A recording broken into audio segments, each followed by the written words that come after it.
Sveiki atvykę į Vilnius dienas, kur griebėm gertuvę ir sužinom mano 3 rekomenduojamas vietos Vilniuje išalkusiems. Plius keli įdomus faktai apie vandenį. Vanduo svarbus tavo odai, o žiūrint į mane matote, kas nutinka, kai vandens geri per mažai. Ai, žinok, nesifilmuosiu, negražiai atrodau. Nesinervuok, vanduo viską išspręs. Jau pasiruošęs, galim pradėti. Beje, ar žinai, kad Vilniaus vandenis teikia vieną švariausių vandenų visoje Europoje? Tiesiai iš krano. Gręžiniai iki 245 metrų gylio, o vanduo filtruojamas per smėlį. Natūralus, švarus ir kokybiškas, kuriuo gera gaivintis visur ir visada. Pasipildę vandens stotelėje savo gertuvę atkeliavome iki mano pirmosios vietos.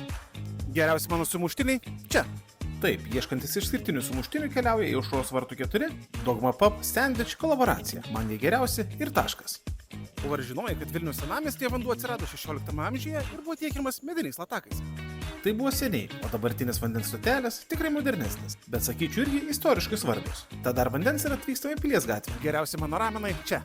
Ir Nanto mane žavi ne tik dėl savo išskirtinio sultinio, bet ir šiaip, dėl visų produktų kokybės. Išskirtinis ramenas, geresnio neradau, bet kad ir kur atsidurtumėt Vilniuje, nepamirškite. Vandens jums reikia daug, pildykite gertuvės į valias ir mėgaukitės. O štai ir paskutinė rekomendacija. Skaniausi lietuviški patiekalai, tai yra bulviniai čia.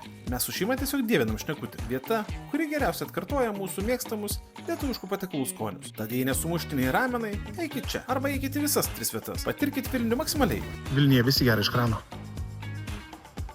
O kaip tu?